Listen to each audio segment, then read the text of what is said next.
महाराज की जय। बोले प्रज्ञा प्रखर श्री साक्षात विराजमान सीतामती माता की जय। बोले समस्त हरिदास संघ की जय। प्रवचन करवानी मारी कोई पण लायकात નથી પહેલી વાત એ પરંતુ પ્રખર જ્યાં આગળ આવા પ્રખર વિદ્વાનો વિરાજમાન હોય જ્યાં આટલા મોટા માતાજી વિરાજમાન હોય ત્યાં એક સૂરજ હોય ને અને દીપક દેખાવો કેવું લાગે કેટલો પ્રકાશ હોય બસ એટલું કરી છતાં પણ મારા જે થોડા કાળમાં કારણ કે બહુ જેને કહી શકે ને નવો નિશાળ્યો એવી મારી પરિસ્થિતિ છે હમણાં શિક્ષા લીધી એટલે આપણને બહુ આચાર્ય પાસેથી જેટલું મળ્યું એમાંથી હું થોડું કહું છું પણ આના વિશે બીજું તો કંઈ પ્રવચન કરતા મને બહુ આવડતું નથી પણ છતાં પણ મને મારા ગુરુએ જે ઉપકાર કર્યો મારી ઉપર અને જે મને ભવસાગરમાંથી જેને કહી શકાય કે પાર કરવા માટે આ મોહન વિના પિશાચમાંથી મને જેને બહાર આપી અને દીક્ષા આપી અને મારી ઉપર પરમ ઉપકાર કર્યો મારાથી બને છે કે એટલું મેં એમના વિશે થોડું જે એક લખાણ કર્યું છે એના વિશે હું વાંચીશ બરોબર અનંત અનંત ભવ ભેદ પરે નિભાય અનંત અનંત નય નિક્ષેપે વ્યાખાની છે સકલ જગત હિતકારે હારે મોહ તારે ભવાતિ મોક્ષચારે પ્રમાણી છે ઉપમા આપ્યાની જેને તમારા કવિતે વ્યર્થ આપવાથી નિજમતી મપાઈ મે માની છે અહોરાજ ચંદ્ર બાળ ખ્યાલ નથી પામતા જેને કરતાણી વાણી જેને તેણે જાણી છે બોલો રાજની વાણી જાણી તેણે જાણી છે ગુરુ વિશે થોડાક શબ્દોમાં હું મારી ભાવના રજૂ કરું છું કયા શબ્દોથી સમર્પિત કરું મારા મનના ઉદ્ગારો શ્રી ગુરુદેવ આચાર્ય વિરાટ સાગરની અસીમ અનુકૃપા કૃપાથી એક મહા અનમોલ રત્ન આધ્યાત્મમાં રથ ચારિત્રનું મહાન સ્તોત્ર વાત્સલ્યની પરાકાષ્ઠા સમ્યક જ્ઞાનમાં સૂચન પામેલા આધ્યાત્મ યોગી સાથે સાથે સારસ્વત કવિની ઉપમાથી સન્માનિત મુનિ મહારાજ તો ખરા પણ એક મહાન વિદ્વતાની મૂર્તિ કે જેણે મારા અંતિમ મરણ સમાધિ પ્રેરિત કરવો લાંબા સમયથી સાંભળતા મનમાં આનંદ આવતો વળી વૈરાગ્ય ઉમળતો અને સાંભળતા સંસારની અસારતા દેહની વિનાશકતાનું સંવેદન થતું ત્યારે એ રચાયતા એ મહાન વ્યક્તિત્વની મૂર્તિને નિહાળવા મન બોલતું કે રચાયતાને એકવાર નિહાળવા છે પરંતુ નસીબની એવી એક બલિહારીની ફળ આવી કે મુક્તાગીરીમાં વિસ્મૃતિ માતાજીના સાનિધ્યમાં હતી ત્યાં મને અનોખી મુક્તિના દર્શન સાંભળ્યા મેં શાસ્ત્ર વાંચનની પદ્ધતિ પ્રભાવિત થઈ મેં યાદગાર રૂપે મંગળ આશીર્વાદ માટે કંઈક લેખનની વિનંતી કરી જરા પણ વિલંબ કર્યા વગર મને આપના હસ્તાક્ષર રૂપી મંગળ નમોકાર મંત્રની આશીર્વાદ આપી ત્યાંથી મારા ભાગ્યના એક વાર ખોલ્યાની ઝાંખી થઈ ઉંમરમાં ઢળતી સંધ્યા હતી મનમાં એક ઉદ્બોધન મળતું કે શું આ પાનખર કાળમાં મને કોણ અપનાવે પરંતુ વિસ્મિતા માતાજીએ નિર્દેશ કર્યો કે તમે વિરાટ સાગર આચાર્યના ભક્ત છો મને મનમાં ખૂબ દુઃખ હતું કે 15 વર્ષથી જેનું જોડાણ હતું વિરાટ સાગર આચાર્ય સાથે 15 વર્ષથી અમારું જોડાણ હતું એ પ્રભુ તુલ્ય આચાર્યનું વાત્સલ્ય હતું તેને હું ન પામી શકી ત્યારે વિસ્મિતા માતાજીએ મને આશ્વાસન આપી અને સાચા ગુરુ વાત્સલ્યના ભંડાર જ્ઞાન ચારિત્રની આરાધનામાં રાખનાર એવા આચાર્યની જાણ કરી. સંસાર સાગર તારવા જીવવાનું છે, નૌકા ભરી જ્ઞાની સુકાની મર્યાદના એ નાવ પણ તારે નહીં. આ કાળમાં શુદ્ધાત્મ જ્ઞાની સુકાની બહુ મુજબ પુણ્ય રસી ફળ કહું.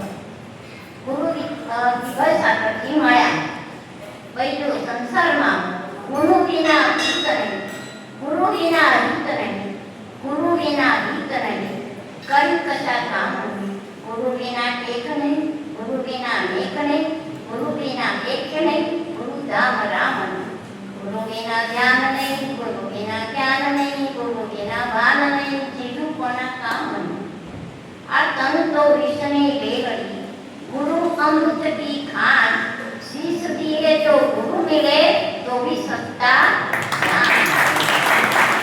साथ तो मार्ग बतावनार, आत्मा ने परमात्मा बनावनार, कबीर ने कंजर बनावनार, वामन ने विराट बनावनार, पामर ने पवित्र बनावनार, मिथ्यारूपी अंधकार में आंख आपनार एवा गुरुનું મહત્વ તો જેણે જાણ્યું અને અનુભવમાં લીધું એવા પુણ્યના ભંડાર જેના પલ્લામાં ઊંચો હતો એવા મોક્ષ માર્ગમાં વિચરનાર મારા સદગુરુ આચાર્ય વિભવ સાગરજી આપે તો કોણ જાણે કયા અનંત ભવના પુણ્યના પૂજ એકઠા કર્યા કે તેથી ખૂબ જ નાની વયમાં મોક્ષ માર્ગનું મહત્વ સમજી અને આપને ધારણ કર્યું.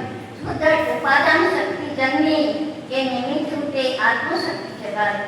તે માટે શોધતા શોધતા ભર વસંત કાળમાં પણ તમે તો આ જીવનને પાંખા ઋતુ સમજી જ્ઞાન ચારિત્રથી ધનથી સમૃદ્ધ એવા શીલવાન ગુરુને શોધ્યા અને અતિ ગહન ને ગાઢ છે એવા કર્મોની વિપક્તાને ટાળવા ઘર પરિવાર માતા પિતાને તિલાંજલિ દઈ નિર્ગમ માર્ગ જે ઘણો આકરો અને અઘરો છે તેને અપના અરે જ્ઞાનની સંપદા પ્રાપ્ત કરી તો પરાકાષ્ઠાએ પહોંચી. આ અત્યાર સુધીમાં બહુ થોડા કાળમાં તો સમાધિ ભક્તિના 640 શ્લોકની રચના કરી. કેટલા સમાધિ આપણે આવડતા છે કદાચ, પણ એને કેટલી રચના કરી 640 શ્લોક. સ્વાધ્યાય કરતા હોય એમાં વચ્ચે વચ્ચે ફટાફટ રચના થઈ કરી. જેમાં પ્રવચન સાહિત્યમાં જેમાં 28 શાસ્ત્રો જેવા કે સમાધિ શાસ્ત્ર, તરુણ શ્રદ્ધાંજલિ, હૃદય પરિવર્તન, સુનહરા અવસર, ઘર કો સ્વર કેસે બનાવી વગેરે અનેકી વાતોનો સંગ્રહ કર્યો. ત્યારબાદ પ્રવચન એમને કયા કયા શાસ્ત્રોની રચના કરી એમાંથી અમુક થોડા કહીને પ્રવચનના સાહિત્ય અમૃતાક્ષર, વચન સિદ્ધિ વગેરેનું સૂચન કર્યું. વિધાન સાહિત્યમાં તીર્થંકર વિધાન, કલ્યાણ મંદિર વિધાન, પંઢરપુર વિધાન, જીન સહસ્ત્રનામ વિધાન જેવા વિશાળ વિધાનોની રચના કરી. શ્રાવકોના અનંત ભવના કર્મનાશનો કિમ્યો દર્શાવ્યો. 28 ક્રમાંક કાવ્ય સાહિત્ય જેવા કે ભક્તિશાસ્ત્ર, અમૃત ગીતા, સંસ્કૃતિ સારા, વિશુદ્ધાષ્ટક, આધ્યાત્મ ચાલીસા જેવા મહાન રચનાત્મક નિર્દેશ કરી દુનિયાને નવો રસ્તો બતાવ્યો. કે આ બધા શાસ્ત્રો એ આપણા આચાર્યશ્રીના લેખિત છે એટલે જેને જ્યાંથી મળે તો પૂજા વિધાન વગેરે કરવાનો લાભ લેવાનો. એટલા માટે મેં engળા જાહેર કર્યું. ત્યારબાદ અનુવાદ સાહિત્યની રચના કરી, વિસ્તૃત વિશ્લેષણ કરી, જ્ઞાનનો ખજાનો અર્પણ કર્યો. આપે તો સંસ્કૃત સાહિત્ય, મહાકાળા સાહિત્ય, સચિત એવં શિક્ષણ સાહિત્ય, ખંડકાવ્ય, ભારતીય જ્ઞાનપીઠ પ્રકાશન, અન્ય સાહિત્યનું વિશાળતા દર્શાવી મુનિદશાની સાથે જેણે કવિત્વ, લેખન અને સાહિત્યકારને ઓળખાણ આપી દુનિયાને અચંબામાં મૂકી વાળી. નેત્રન પૂછું તો વિષમકાળમાં દુનિયાની મોજૂદ 7 અજાયબીમાં એક 8મી અજાયબી છે. દિગંબર સંત किसी प्रशंसा करता हिंदू साधु आर के नारायण स्वामी भाषण में बोलिया कि Digambar is the higher stage of sun, be as naked, according to the higher condition. સાધુત્વનું સર્વોત્કૃષ્ટ લક્ષણ, સર્વોત્કૃષ્ટ સ્થિતિ આકાશની જેમ દિગંબરત્વ છે. એનો અર્થ એ મહાન વિભૂતિ, એ પરમ કૃપાળુ, એ આપે તો આપ તો તાર્યા, પણ અમારા જે અત્યારે જેની છત્ર છાયામાં બેસી રહ્યા છીએ એ મહાન પ્રખર આવો સાધુઓને પણ તમે દીક્ષા આપી અને કેટલાય જીવોનું કલ્યાણ કર્યું છે. જન્મ જરા મરનારી, સર્વ દુઃખોનો અત્યંત ક્ષય કરનારો એવો વિતરાગ પુરુષનો મૂળ માર્ગ આપ આચાર્ય વિભવસાગરજી અનંત કૃપા કરી મને આપ્યો. એ અનંત ઉપકારનો પ્રતિ ઉપકાર પાડવા હું સર્વથા અસમર્થ છું. જેથી હું મન વચન કાયાની એકાગ્રથી આપના ચરણ સરોજમાં આશીર્વાદ માંગુ છું અને નમસ્કાર કરું છું. આવા વિતરાગ પુરુષના મૂળ ધર્મની ઉપાસના મારા હૃદયને વિશે ભવ પર્યંત સફળ રહે. આપની સંગસ્ત સુલિકા